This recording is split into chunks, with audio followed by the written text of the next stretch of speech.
Homeboy, Andy Shale. Ambiguous. What do you call this one? Ambiguous. I usually say ambiguous. We're going to discuss A very uplifting subject. Yeah, actually, it is a very uplifting subject. Depends on how you look at it. Ambiguous loss. The idea there's things that's hard for us to mourn because societally they're not considered things we're supposed to mourn. And where are we going to do it, We're going to do it on A Wonderful Chaos, Mr. Demetriou. A Wonderful Chaos.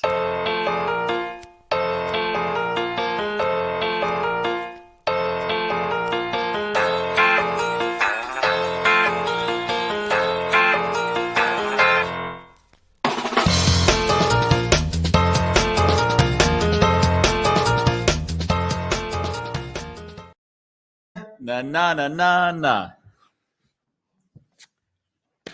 Set up. Lighting looks good. Looks good. Did you notice the lighting on our last show was really good? Yeah, I'm noticing this huge overexposed forehead on your head. Oh, wow. I got to get a hat out.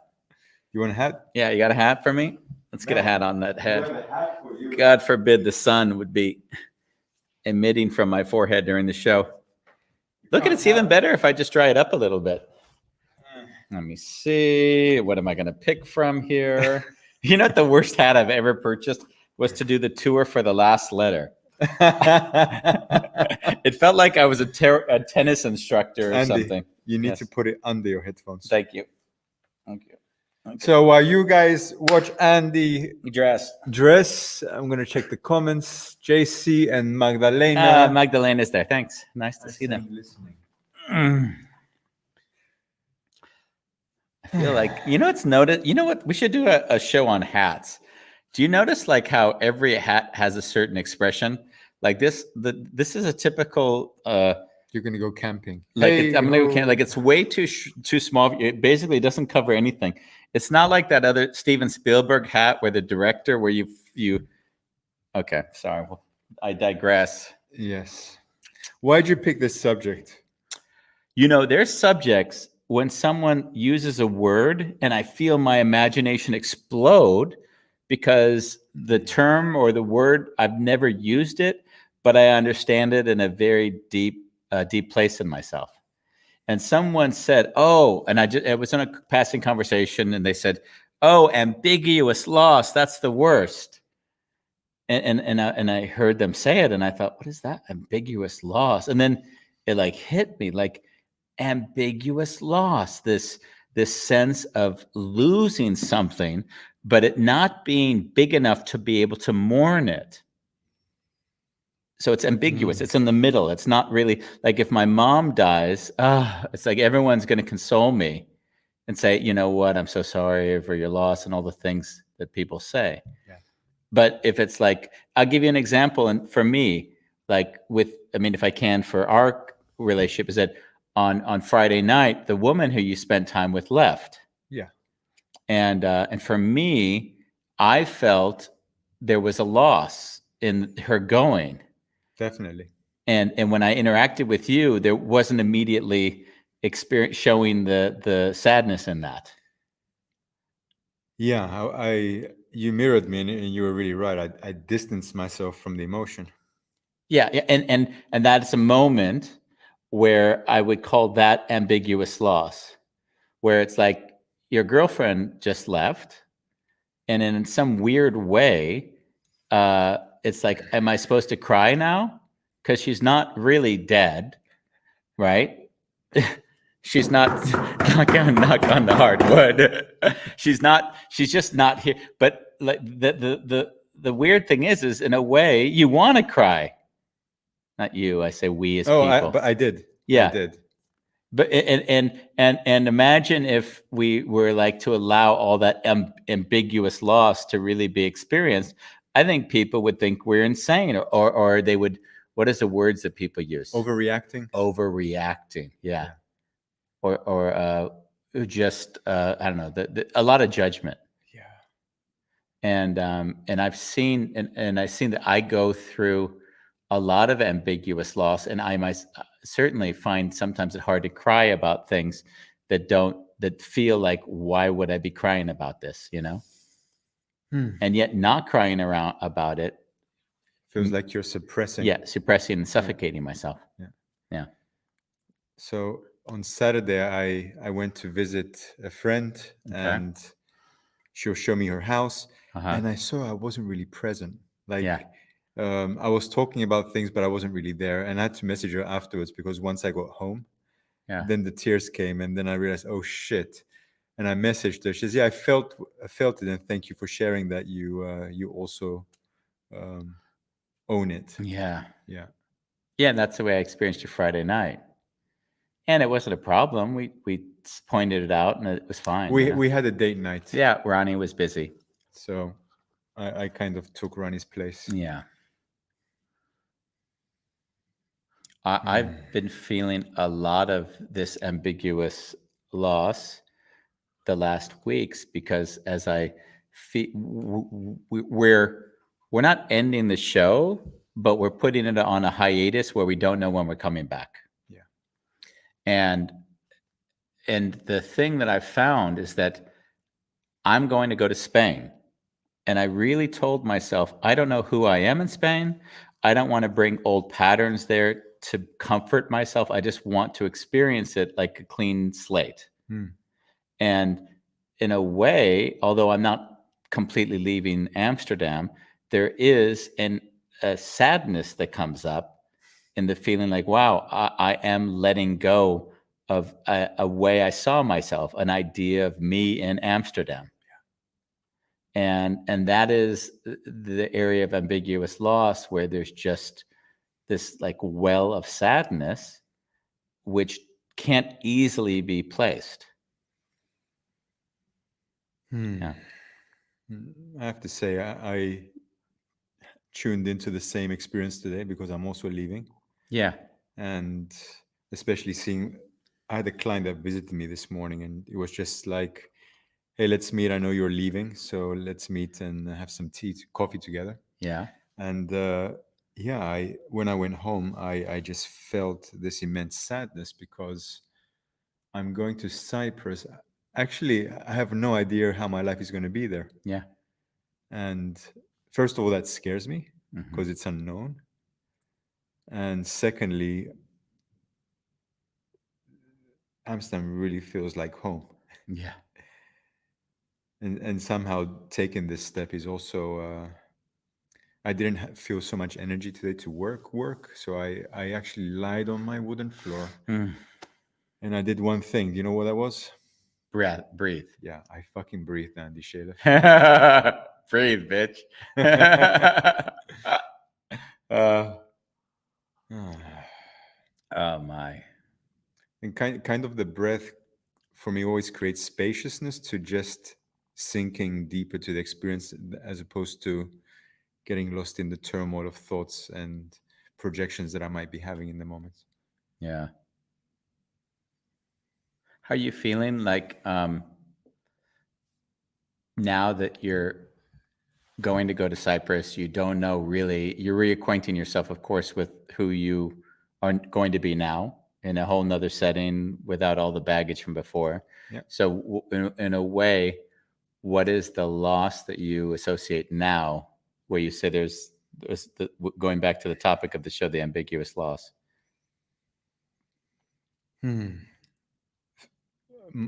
I have a life here. There's a routine. There's every day I come here and we are having an hour together. Every day I do my outdoor trainings. In Holland, there's a kind of freedom. Yeah. Even though there's COVID, there's a kind of freedom to move around, whether you're vaccinated or not. Yeah. And in Cyprus, there's more limitations. I also don't know where I'll be staying. I probably will be staying with different people, so I'm not really going to have my own place unless I rent a place. Here, work flies into my inbox every other day. In Cyprus, I'm going to have to see how that evolves. So that there's a lot of, I would say, comfort here. Yeah. Yeah. And also, this is the first time, the last 2 months, I'm not worried about finances. I feel really blessed. Mm. and all of a sudden I'm picking up and going to Cyprus. Yeah. So yeah, there's something in this, and it feels good to kind of break the comfort. Yeah. I was talking to Ronnie about us taking the show on a hiatus, and she said she thought it would be easier for you, harder for you than for me, because although you say that you don't like pattern in your life, having the show every day was part of the pattern that you relied on. She said that.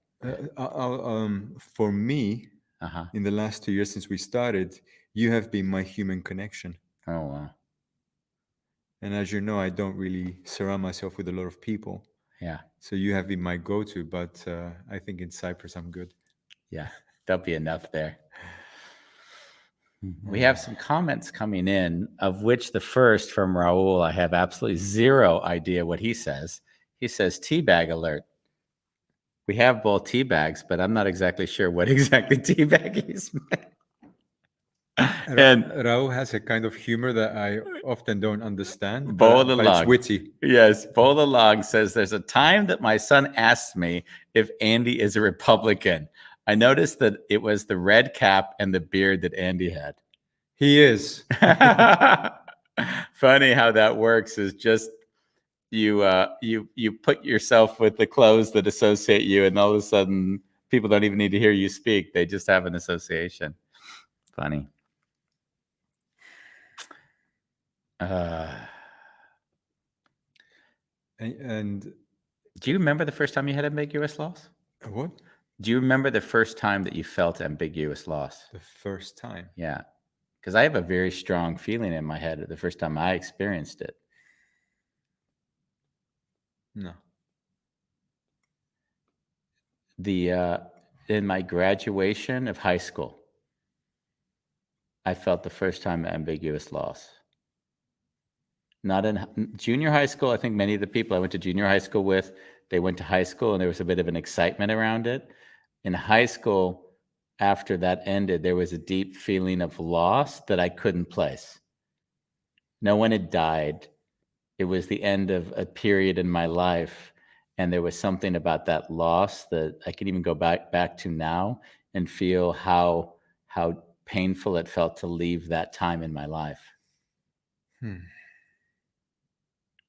So I have a strong association with graduations, with leaving to countries, because I've lived in 6 places now. Each time I left, there was like a mourning of that. I don't know, if I'll ever see these people again, and if I do, it'll be different than it was now.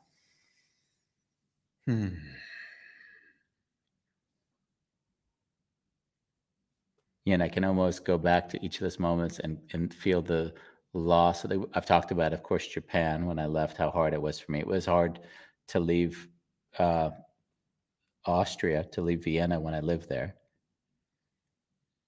But in a way, I see the more you're going to something, so not going away from something, but going to something, the easier it is, because you can look forward to something new. Yeah.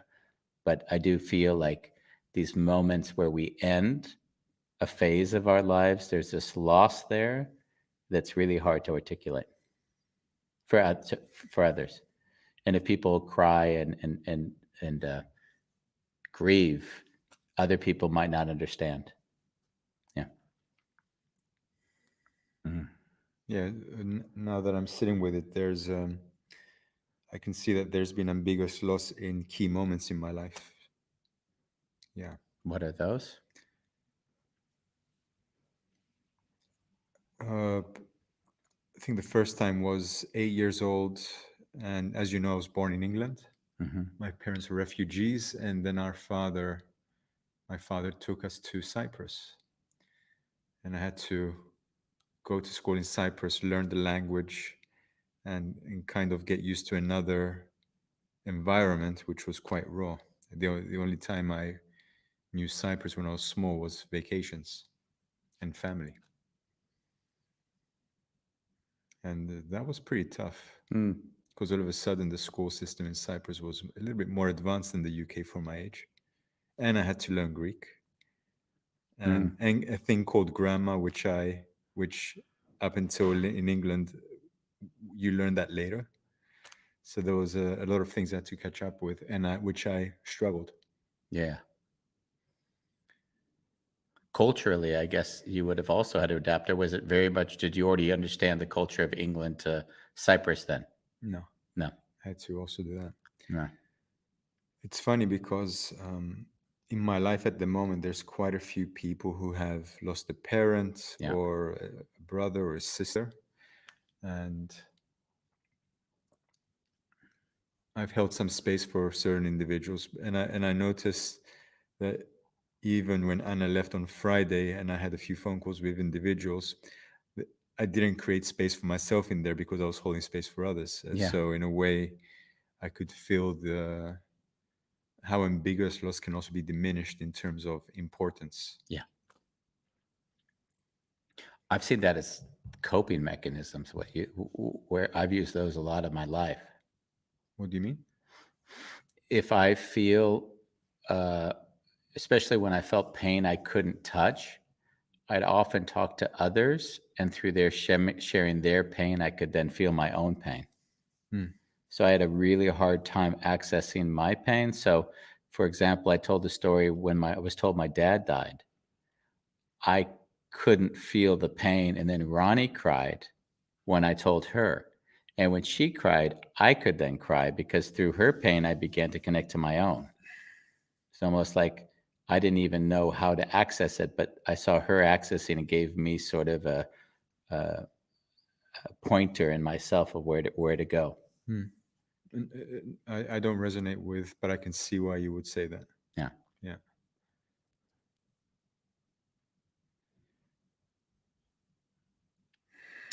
One of the weirder ambiguous losses that I think is something that comes up as you get older is the letting go of sort of self images. So I noticed, for instance, I was lucky because I left the corporate director type life of position when I was about 35. And what I saw was that at 35, I very much identified as that person. And what I saw was when I left the business and called the same people that I knew then, they weren't that interested in connecting with me anymore. So I didn't know at that time that they were really connecting to me because of the opportunities. Title. Yeah, and the title. And so it was only after that I actually realized that I was mourning the loss of this idea of myself. Hmm. And I think that those losses, they happen, over time when you let go of different ideas that you have of yourself. But those are really, they can feel like deaths. And from the outside perspective, especially people who don't do a lot of internal work, they'll look at you like you're crazy. Why would you cry about something that's so, they'll try to explain to you why you shouldn't be crying, for instance.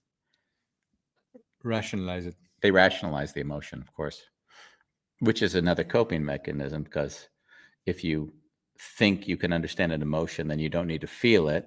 And if you don't need to feel it, then you don't need to allow the pain of that in your own system. You don't need to feel empathy. Yeah. Yeah. You can stay separate.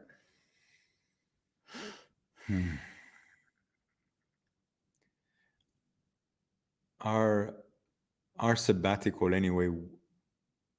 I mean, you and Ronnie have been family for me, Yeah. and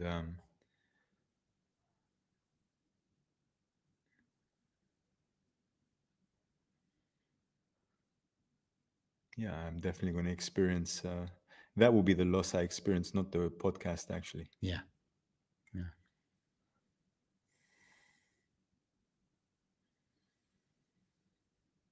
Hmm.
uh, I kind of want to reverse the face that we have here.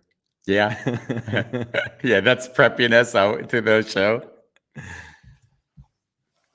Yeah.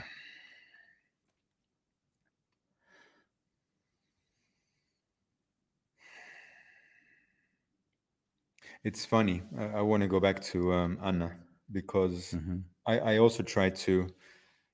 It's going to be okay. We're going to see each other Yeah. in a month. There's this uh, rationalization, Yeah. which you kind of, it's going to be okay, so that you get a grip of yourself, Yeah. and all of a sudden it's like, the fuck, I can't deny that it hurts. Um,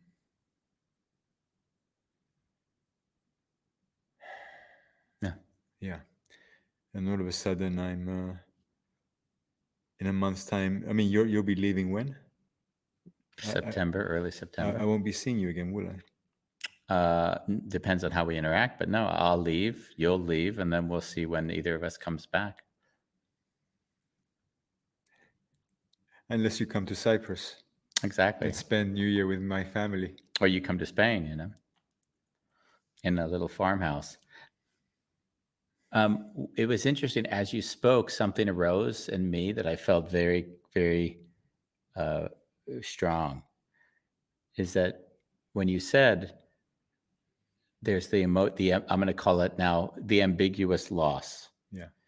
And then that ambiguous loss is now rationalized. I'm going to see her in a month. Then what I noticed in myself when I interact with that person or with somebody else, and if I've distanced myself from that pain, then when I interact with them, it's less meaningful. It's disconnected. It's not connected to the heart. It's not connected to the heart. It's more rationalized. It's Yeah. more. Hey, honey, I'm going to dry. see you. I'm going to see you in a month. It's gonna be fine. It's going to be fine. Yeah. Like all the words to like separate from the emotion. Yeah. And I see that that is exactly where we lose connection with the people around us. Mm. And if there's something I now see, I just am discovering this on the show. If there's one thing that I sort of have a lot of space for when I connect with others is their ambiguous loss. So I won't name names, but there was a friend who shared with me a story where her daughters got to a point where they were in the middle of a divorce, and the kids kind of were estranged from their father. And many years later, they now went back to the father. They made peace with the father, but they also had problems with the mother, who they said didn't give them the information they wanted, or they kind of forced the kids to take sides. That was what the kids said. And as I was listening to her speak, it hit me. She has to lose the idea of whatever she thought, like she's no longer a mother anymore. She's now, because of how they're interacting with her, she's become not only a mother, but also treating her children like adults. They're acting like adults, so now she's having to shift the relationship with them. So they're not dead. They haven't said we're never going to talk to you, but in a way, they're not the same kids that they were before when they left and then came back to her.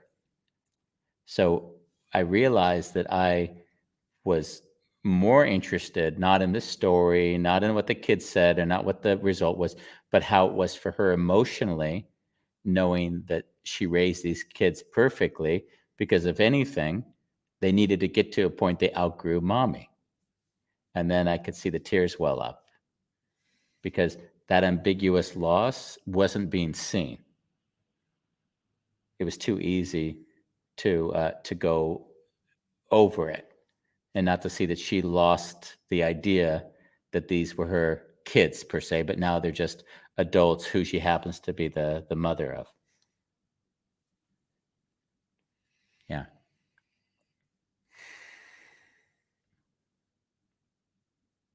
And I think you see me do it on the show a lot as well. When you'll often say that I summarize things so that the guest might feel seen and heard, right? Yeah. And I think that what I feel like I'm often doing is, Sorry, Cass, sorry, Cass Midgley, he doesn't like us filling up our water in front of the microphone. which we did exactly on point. So we'll edit that out. But yeah, what I was getting at was that I'll key in to the thing that's less obvious, because somehow I notice that people don't want to put the empathetic side of things where they feel how it would feel to be the other person. And if you feel the other person, then you would see all the pain that doesn't go spoken because it's too convenient to jump over it. Yeah.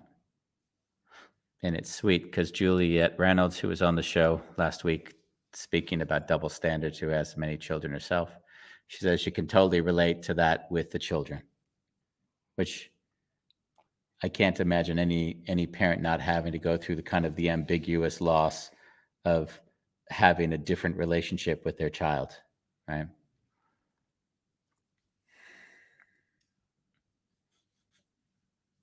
Yeah, as we speak, I can really see now ambiguous loss is everywhere. If you think about it, Yeah. like think about COVID. Yeah. We Wow. like this today. I was riding my bike through town, and in a way, everything feels like back to normal, but it's not. There's a dense energy around me where people are more cautious Yeah. in how they interact, and somehow we lost. Like I probably can never do what I did 3 years ago, Yeah. which was go and hug 12 people a day for 3 months Yeah. on a daily basis because I just needed physical touch. Yeah. Or if you're going to go out, you need to think twice before you do that. Yeah. Can we stick on that one for a moment? Because I think that's, I remember that when we spoke about the shows, it's when we started the show, especially, there was never a theme you said we wouldn't be able to take on the show. What? Yeah, I and mean, then there was touch, yeah. and that really. And then I said, well, you're having such trouble with touch that let's bring that on the show. And you said, no, I can't do a show for an hour on touch. I would have cried. Yeah. I would have cried the hour. Yeah. And now we've separated emotionally a bit from that time, so it's easier to bring it on to discuss it, I guess. Or is that the case or no? I can go. I can feel it. Yeah. Go on. And so what I saw in that was exactly the losing the opportunity to hug is actually an ambiguous loss. Yeah.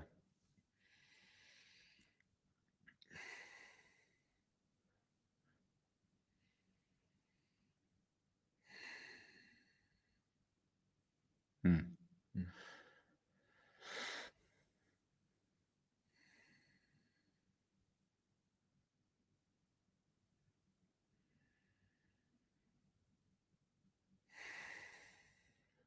I see it. Did you have something to share? I didn't want to leave you your space.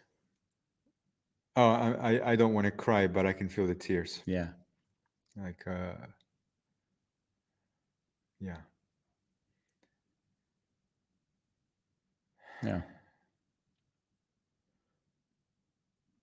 And I feel like, in a way, like society hasn't set up enough, I would almost call it ceremony, structure, understanding that ambiguous loss is part of life.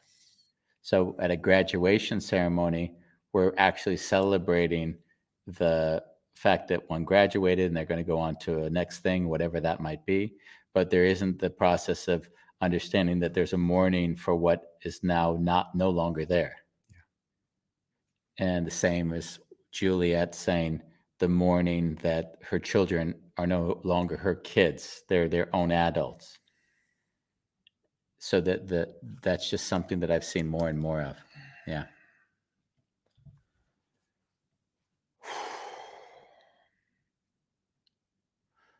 Hmm.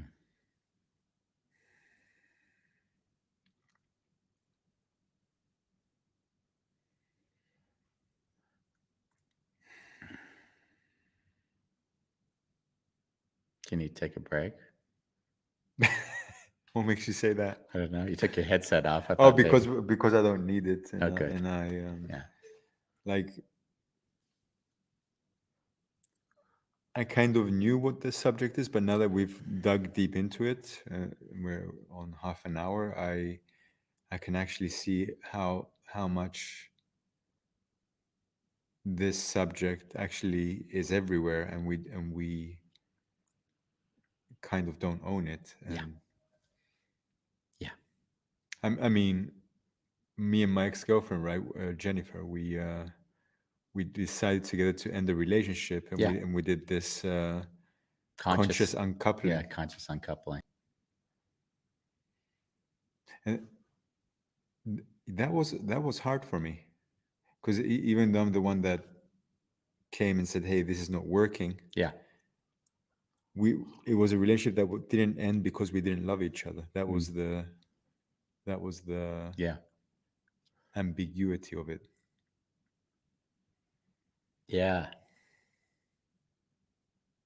Yeah. Ending a relationship On good terms. on good terms because there's things that just weren't going to be able to be. They were irreconcilable differences. Yeah.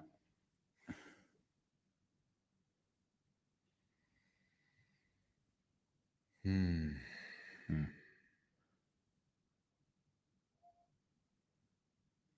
If I think about the consistency of all of the ambiguous loss, it's often when I've just taken something, I wouldn't say taken it for granted, as if not realizing that it wasn't always going to be there. So when it's gone or it changes, it feels like a death. Yeah. Mm.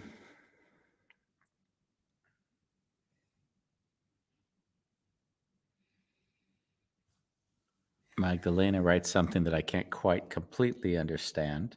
I like her new picture. Often I catch myself telling stories not able or willing to show emotions. If I can interpret what I'm hearing Magdalena saying is what we said earlier. You tell the story about something, but it's not coming. It's more the rational Yeah, telling of the story as opposed to fuck this hurts and really talking from the pain yeah, and allowing the pain to kind of to form the words. yeah. It would be the coping mechanism. If I get into my head and I understand my heart, I can heal that idea. Yeah. Yeah. I'm often curious when I'm in an interaction either with me or watching with others when someone's vulnerable and then people try to explain them how to feel or think. um, And what so someone's vulnerable and people that are holding that space, instead of holding the space, they're introducing ways how to deal with it, yeah, as opposed to the fact that they're sharing is actually the way to deal with it. yeah, it was started the healing process as them first sharing what it is and allowing that to be felt and experienced. And I was actually on a call, I don't know, recently, and it was an ambiguous loss. It was someone sharing part of the business that wasn't the way that they wanted it, Mhm. without blame or anything, but sharing the sadness of that it was what they had originally desired or Mm. whatever that was. And then I saw the other party begin to explain to them why this way was better. And what they weren't saying is they were not saying that the new way was bad. It was painful for them because they were in love, attached to, appreciative of the other way, the earlier way they'd done it there. Yeah. And the thing that I see in this ambiguity is that it's hard. If someone's parent dies, it's easier because you can just say, oh, wow, or if something close to you passes away, whoever that might be, it's just easier. But when it's, hey, the company isn't like it was 6 months ago, all of a sudden it's just like, you have masculine energy that says, get over it. That unsympathetic. Stop being a wuss. Yeah, all of that. Yeah.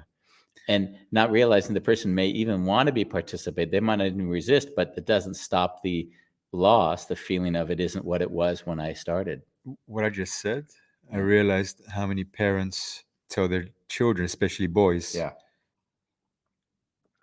man up. Yeah, man up. Yeah.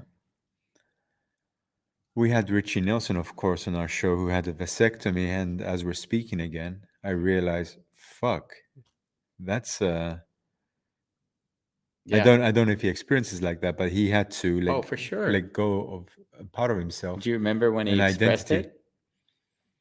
I mean, when he expressed it, it was exactly, that was a perfect example of this for me, how I see this ambiguous loss. When he said, it was different. I didn't know how to explain it, but there was a loss of whoever I thought I was, and there wasn't really an avenue to share. There wasn't a group of people who could understand it per se. And then he posted it on Facebook, of course, which is how we found out. Yeah.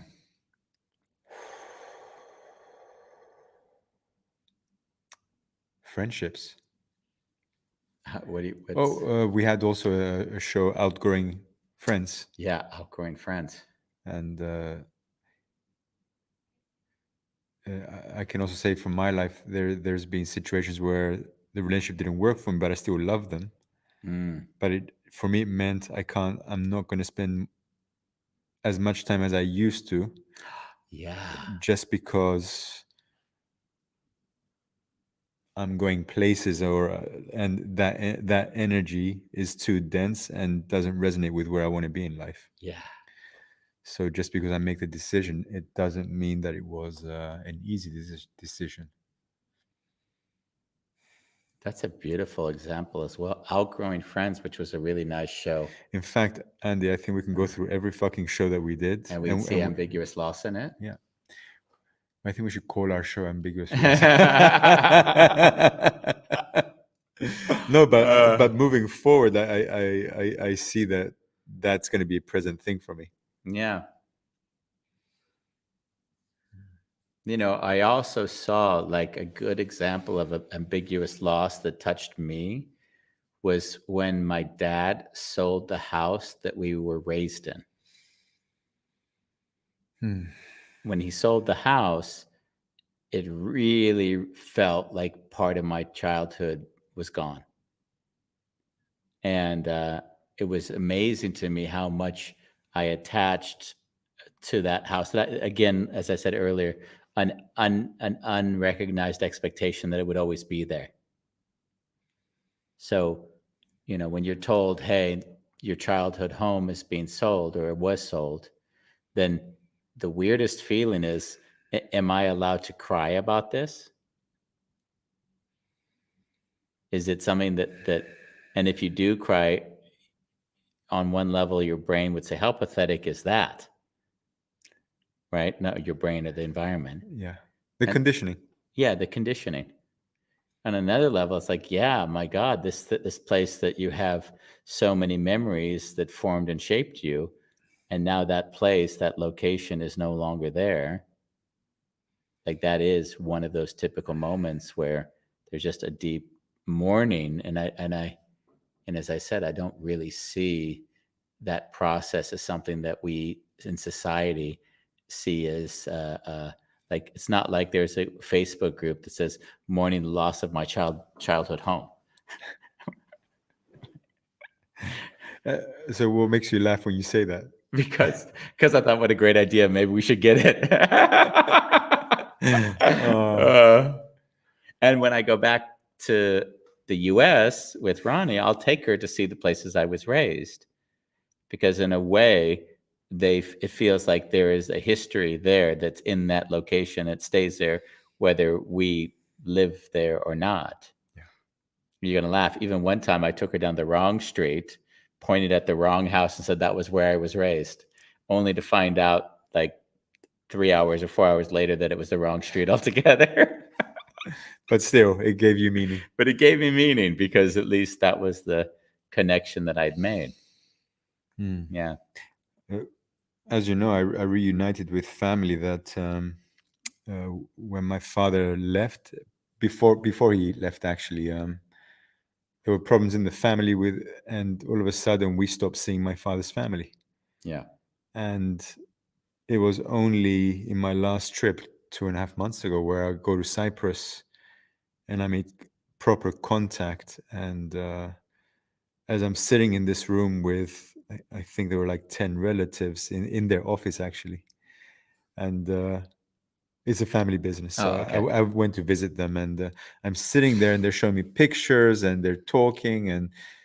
And as they're talking, I'm getting quieter and quieter because in a way, I'm feeling a lot. And if I also talk, I'm not going to feel it. Yeah. And I just started crying. And they're like, oh, they actually felt a bit awkward. Like, have we made you feel uncomfortable? Yeah. And I looked around like, no, I just feel that I've deprived myself all these years of all this love, Yeah. which was right there, unconditional. Yeah. And I could go back to all the times where I didn't have access to love, and all of a sudden it's right very there. it's right there. So in a way, I was mourning Yeah. the deprivation Yeah. of The deprivation of love all those years. yeah. It was interesting when I did the tour of the last letter through the US. Don't touch the book. You know, I'm going to touch the book, Andy. This is the book, guys. If you haven't read it, do Yes. it. I take back. I was told by two different people they read the book because they said he keeps raising this book up during the show, so that's why I bought it. Well, So I mean, when I first read the book, yeah, I think around the fifth or sixth time, I sent a letter to my mother and my sister, yeah, and my nephew, and my brother actually, and my mother calls me and she says, "You made me cry." yeah, And that was the first step towards healing the relationship with my mother. I got to share in the letter what she means to me. yeah, And I wrote it from a space of what if she dies? What do I want to express? So, yeah, I pick up these books because they've been a big part of my own healing process. yeah. So, and it's not like you make money with the books anyway. Exactly. The what I was interesting because as you were looking at as we discussed the book, and I was thinking back on the topic of the show of the ambiguous loss, I realized that the last letter, I've always said that I feel that I live life with a bit more urgency than others around me because I don't take any day for granted. And what I see that I did with the book tour, when inviting people to write letters to loved ones as if it might be the last they write. 60 cities, guys. Yeah, 60 cities in In 3 3 months. months. He drove in a car. Alone. Very exhausting. The worst part was the food I ate because everyone served salami and cheese at these events. So I lived off of salami and cheese for like 3 months. But the thing that hit me was that I was trying to make what may have been felt as ambiguous loss felt like a real loss so that people would be inspired to act. Because I saw that if if you separate and rationalize pain and separate from it, then you don't need to do anything because there's always tomorrow, and you don't need to do it because you'll find a place and a time to interact or tell someone what you feel.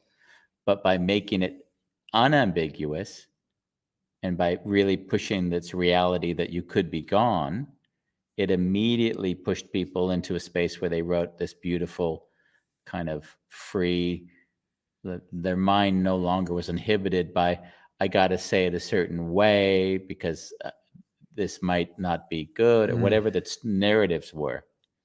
So I'm seeing what I've often done in my own life is try to increase urgency by making things less ambiguous so people are more prone to act. Nice. Even in my coaching, I'll do that. Yeah.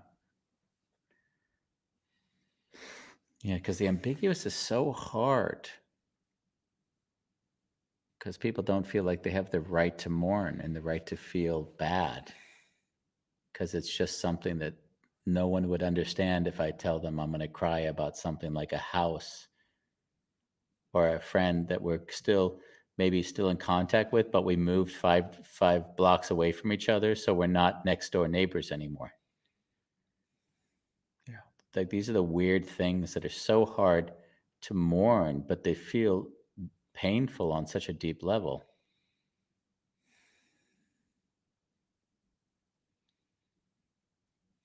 Yeah. We do have people that are also with us. It would be great to hear anyone that's watching, if you could share areas where you felt ambiguous loss, where you'd say it wasn't easy to share it because society or your people around you wouldn't understand the pain that it brought up in you. And just put it in the comments. Yeah, I just put it in the comments. I've been trying to call my nephew Mm-hmm. for the last 7 days. Okay. Not successful. Yeah. He's either working or he's in the mountains or he's. Have you left a message? We've been messaging, but Okay. I realize also in this conversation, I love him so much that I've been yearning to connect with him. Mm. And now that we've doing the show, I'm like looking at myself like, oh wow, that's what's behind me, kind of reaching out for him every day. And I also speak to my mother every morning. Yeah. That's still going on, and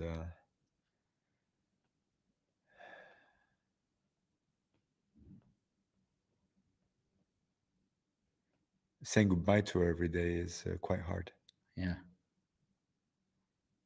I don't know if I would call it ambiguous loss, but Yeah. No, that doesn't feel ambiguous.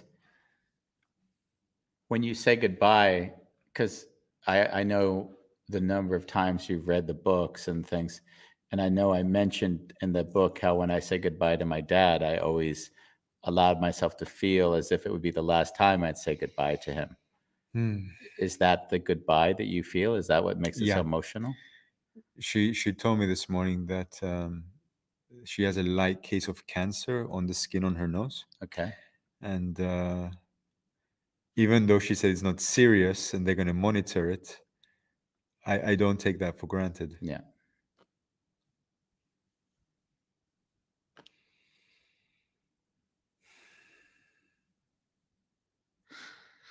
Mm.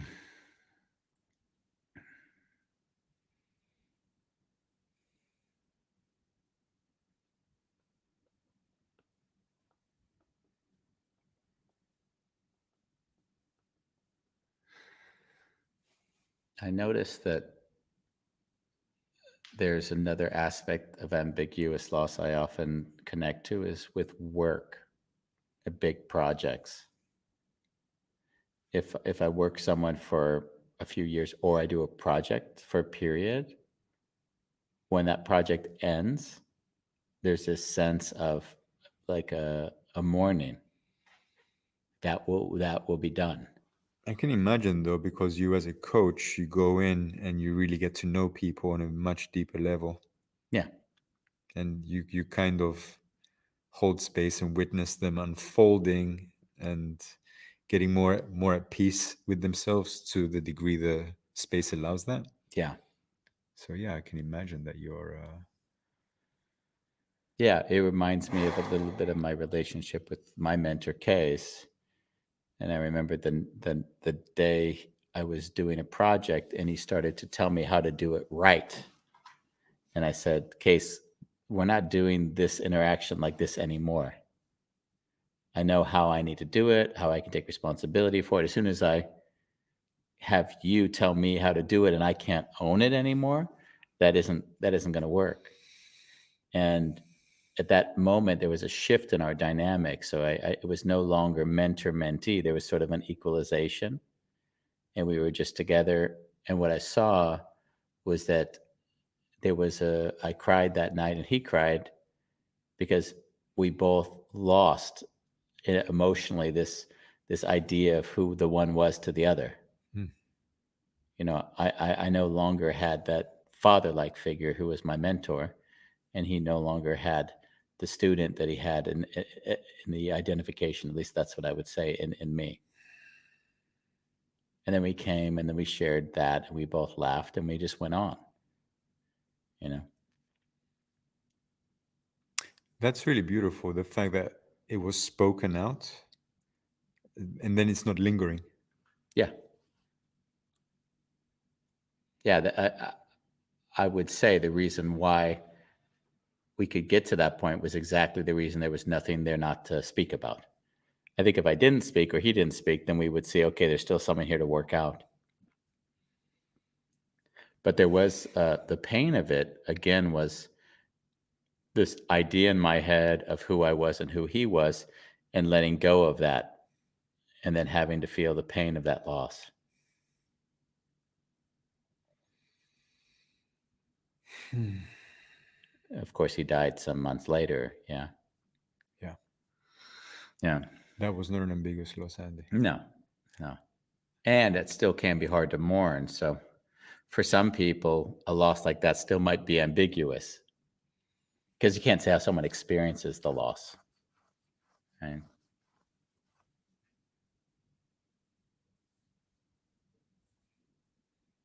Yeah. Magda shares something really, which would be incredible, actually. Thank you for translating, Bambos. You're touching so much I can relate to. Latest ambiguous loss was all around my divorce. Yeah.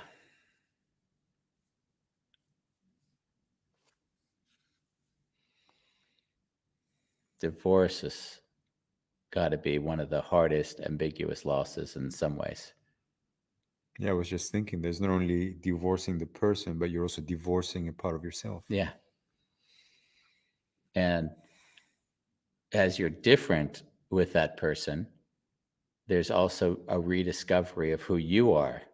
So there's weird feelings that might also come up like, was I not this way because of them? Could I have been that way also with them?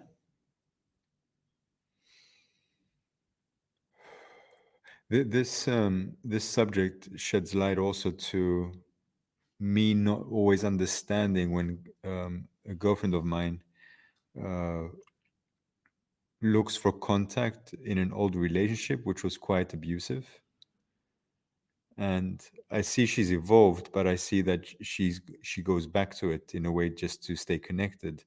Are you saying with you specifically or No, in no, no, other no, no, no, no, relationships? I'm other confused. relationships. Oh, okay. Like there's just a friend, and in a way, even though it was an abusive relationship, they are mourning. Hmm. I'm not sure what they're mourning, but they're mourning, and I can see how ambiguous loss um, is also there, but it's just not spoken about. Yeah. But I see that when I saw it, it just confuses me. Yeah. And are you saying it confuses you because you'd say, why are you going back to this idiot? Why are you going back to this idea? Yeah. And you'd say, because they're not able Oh, to feel the loss, I guess, and that they're trying to find solace in the connection to the person. oh, that would be an assumption. Assumption, yeah. Yeah, good assumption, by the way. No. So possibly she feels even guilty, maybe, for feeling that as a loss Yeah. because she was being abused, and Yeah. all of a sudden she's feeling that pain. Mm. And is that pain okay? She might be even judged by me, Yeah. potentially. Potentially.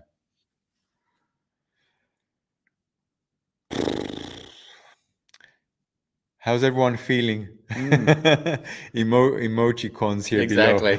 Could you please share the phone calls that come in afterwards to the show? Am I supposed to feel better after your show? Um, as everyone knows, we don't pick the topics because we find them to be uplifting. We pick them because they touch us in a certain way. At least Yeah. I see them touching me in a certain way. I changed the backdrop, Andy. For anyone not only listening, Bambos put a solemn candle behind us right now so that we can mourn the loss of the show coming to an end. You know, at 20 minutes into this show, I felt like, wow, I don't know how we're going to carry this for the hour. And then I just sort of allowed myself to feel deeper and deeper where those losses came up for me. Yeah. The one we didn't touch on completely was about outgrowing friends. And I saw, and I still see till today, there's people that I've had to separate myself from because of whatever behavior was just not able to be managed. And what I've noticed is that there's always an ambiguous loss there because they're not dead, and yet they're gone. Yeah. So I have seen there is certainly an ambiguous loss connected to friends who I'm no longer having contact with. Yeah. You recently helped a mutual friend of ours to say goodbye to a friend of his, a childhood friend, in fact. Yeah. And they went through everything and I could see for him it was, even though it was healthy to say goodbye, it was very difficult because the rationale was we've done so many things together, we lived so many moments, Well, he we knows grew up me together. he knows me better than anyone else. He came to my dad's funeral. Yeah. He even spoke at my dad's funeral, and then we don't speak anymore. Yeah. If you're listening, I feel you, brother. Yeah. Juliet shares something. Again, she says, sometimes I think people go back. You don't know yourself enough anyway. Oh, speaking towards the earlier comment. I'm not completely understanding when this. you were talking about an abusive Yeah, relationship. but I'm not completely understanding the response. So When she says sometimes I think people, I think she's stating that people go back to the abusive relationship because they still don't know themselves enough. If they knew themselves enough and saw what was triggering them to go back, they wouldn't go back. So in essence, what she's saying, they haven't learned the lesson they need to learn yet so that they don't make that mistake. It's almost like the world will keep presenting you the same problem until you finally solve it. Yeah. Yeah. Yeah. Thank you, Juliet. Yeah. So, Bambos, and she can validate that she says, yes, that exactly. So, We had a great show with her. we did have a great show with her. Yeah. So, Bambos, We've come to our ambiguous loss. Ambiguous loss. Did you just tap my thigh 3 times? Yeah. Here we go. How are you feeling now?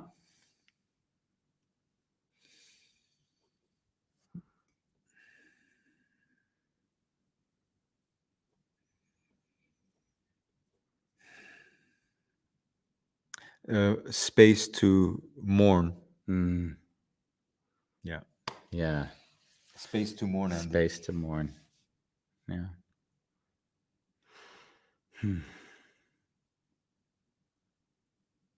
Like somehow this show has given me permission to, when I do speak to my nephew or even Anna later today, to actually speak more deeply from an embodied space. Yeah. Beautiful. It's also a very creative space. Like when I allow it in, I tend to write a lot, and sometimes it's really beautiful. I mean, you wrote 2 books, right? No, and I would say to you, if I don't allow that in, I can't write. It's that space where the writing comes from. How did it feel for you to get critics on your third book? It was certainly an ambiguous loss, for sure. Although I like doing things well, I do like doing them quickly. And I love the creativity. I don't love the management. So if I have a moment to write and I put out, whatever the 50, 60,000 words, it's like, bang, it's out there. And then I'm like, okay, let the world decide how it finds it. And then when the feedback comes, there was a pain in that I know the feedback is totally right. Like in that I sensed it even as I wrote it, my state of mind was trying to convey more ideas than just the authentic stories. And that was the purpose of that book. And yet I see that it didn't reach the emotional state of people because it was not written in the form to reach the emotional state. So there was a sadness in that I didn't think about that ahead. I just wrote. I don't think ahead. I just write. I just follow the sense, like, let me speak, let me speak, let me see what wants to come out. Channel. And then afterwards I see what is it telling me. And I started to rewrite the book today. I rewrote start, and I started to see when I read it and I got pulled from my heart to my head, I started editing again. So I read it less from me writing it and more from the reader who says, how do I stay connected to me in this case as I'm going through the text? And I could see sections where I put in a lot of intellectual stuff and I'm like, okay, that's just got to go. Or I put things too formalized. I never speak formalized. So I thought, let me make it more in how I write or how I speak, make it more accessible, make it easier to get to. And I saw that there was a lot of pain. I would really call it ambiguous loss because in a way I lost the idea that it would be easy. I lost the idea that I could throw it over the fence and say, okay, great, it's done. And now just get on with life again. So there was a sense of loss there. I mean, when I read the first chapter and I called you to share, that was difficult for me because I've never given you what I would call, it's always been, it's great, it's great, it's great. This is the first time I said, oh, wow, I need something different from you. Yeah. And then we called the next time, like that was the toughest feedback I ever had to give you. That's interesting. And I how I am. I mean, if you read the next chapter, you'll see the first thing I am is just everyone gets to have their experience. Yeah, but there was some aspect of just sadness, and I've already started to rewrite it. Even the first chapter has totally been redone. But the thing is that there is some part of the loss of just having the idea of what I thought it could be, have it not be as easy and effortless as I had in my mind. Yeah. We've come to the end of the show. JC, please send Andy some hats. Yes, JC. Ronnie has told me that she likes red hats. And now I've been Republican. told now that as soon as I wear a red hat and have a beard, all of a sudden I become Republican. So very curious. What am I going to do? Ask Bolalong's son. What does Andy need to do in order to wear a red hat and not be perceived as anything other than a person? Maybe if I wear a red hat, but then there's a dolphin on it, then he'll say he doesn't know what to do with me. Thank you for being with us this show, and we will see you where? A wonderful chaos. Tomorrow it is.